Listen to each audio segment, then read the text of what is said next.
আজকে সকাল সকাল আমরা দুজন কোথায় যাই, তাও আবার সাইকেলে করে। আর সত্যি কথা বলতে ভুলেই গিয়েছি সেই কোন ছোটবেলায় ঠিক এইভাবেই অনেক বন্ধুরা সবাই একসাথে এইভাবেই ঘুরতাম। আর আজ অনেকদিন পর দুই বন্ধু একসাথে একটা সাইকেলে বার হই, ছোটবেলার কথা মনে পড়ে যায়। যাই হোক, আমরা আজকে সকাল সকাল এসেছিলাম চা খেতে। চাটা শেষ করে আমি যাবো পাশের পাড়ার একটা মন্দির, আর আমার এই ফ্রেন্ডটা যাবে কাজে। ও আমাকে এখানে এসে লাভিয়ে দিয়ে গেল। আর আজকের মন্দিরে এসেছি কারণ আমার সব ফ্রেন্ডরা সন্ন্যাসী হয়েছে, তাই ওদের সাথেই দেখা করতে এলাম। আর এখানে এসে দেখি সবকটা পুরো ঘুমিয়ে কাজ যেমন ভাবে পেরেছে শুয়ে পড়েছে। সারা রাত লোকের ঘুম নষ্ট করে এখন ঘুমানো হচ্ছে। দাঁড়াও, আমিও এসে গিয়েছি তোমাদের ঘুম নষ্ট করার। আরে ভাই, এরা সারা রাত লোকের কাছে ডাব, কারোর কাছে ইঁচড় এইসব চুরি করে করে বেরিয়েছে।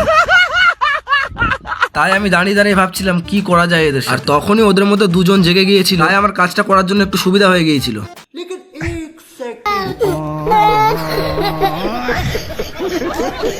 আর এদিকে পাশে আরেকজনও শুয়েছিল, তাই ওকেও ডিরেক্ট দাঁড় করিয়ে দিলাম। আর তার মধ্যেই সবাই জেগে গিয়েছে, তাই আর কারোর সাথে বেশি কিছু করা হলো না। যেহেতু আমি এবারে সন্ন্যাসী হইনি, তাই এটা করা আমার উচিত হতো না, তাই ওদের মধ্যে দুজনকে আমার সাথে অ্যাড করে নিয়েছিলাম। আর আজকের ভিডিওটা এই পর্যন্ত, দেখা হচ্ছে পরের ভিডিওতে।